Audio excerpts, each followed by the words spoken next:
I've been a consistent conservative through my time as leader of the party in the United States Congress and as governor. And now I bring that same vigor to a fight in another battle, and that battle is for the future of our country and the soul of our party. Former Arkansas Governor Asa Hutchinson officially launching his campaign to be the future president of the United States. Thanks for joining us for the news at 6, everyone. I'm Bob Clausen. And I'm Katrin Asaf in for Laura Monteverdi. Samantha Boyd joins us live in Bentonville, where Hutchinson's run to the White House began this morning. Samantha, what can we expect from a Hutchinson presidency?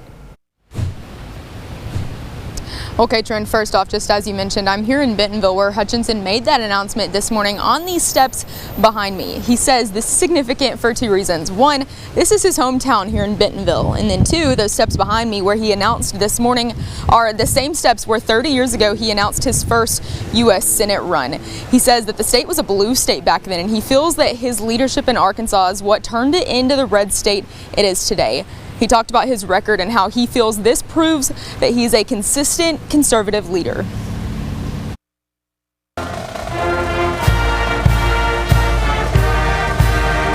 Father God, I pray most of all for favor. Today, I am announcing that I am a candidate for President of the United States. For supporters of former governor and now presidential candidate Asa Hutchinson, this announcement has been long awaited. In this campaign for president, I stand alone in terms of my experience, my record, and leadership. From Congress to the DEA to Homeland Security, I have served our country in times of crisis. His list of solutions for our country is a long one.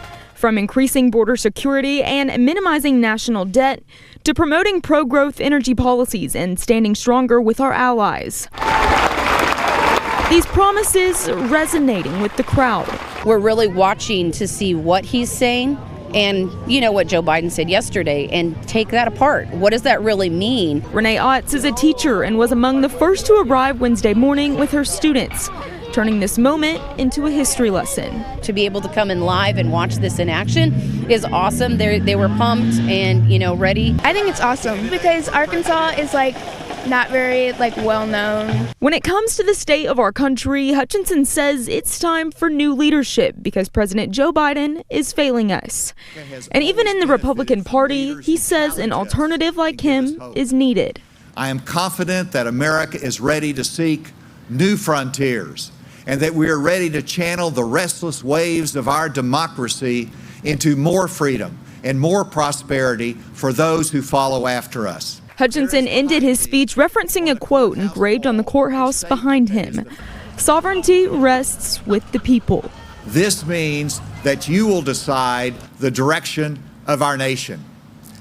The fate of the world's greatest democracy is in your hands. For all these things, we're confident that you're going to provide them. Thank you, Arkansas.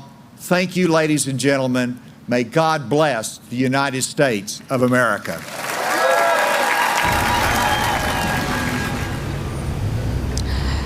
Hutchinson did not specifically reference any of the other candidates this morning in his announcement, though in our interview on Monday, he did. He said he's specifically calling on former President Donald Trump to step aside in this race.